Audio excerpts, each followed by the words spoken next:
ini tanah terbengkalai ini, luas itu tanah teh terbengkalai, nggak dibangun-bangun.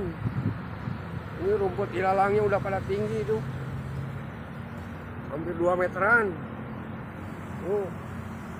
Kayak hutan aja. Terbengkalai, bekas sel dulunya di sini. Wisma, pertama Wisma tuh di kontrakin sama saya ditinggal cuman 1 tahun sel itu. Sekarang jadi terbengkalai kayak hutan rumput itu, rumput ilalang. Udah pada tinggi. Luas itu teh.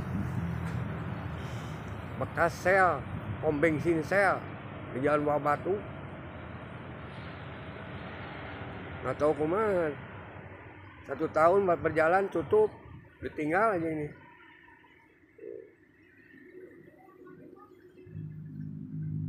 Satu tahun berjalan, mungkin nggak laku atau gimana, dapat masalah atau apa, nggak tahu abah. Ini pas pinggir rumah abah,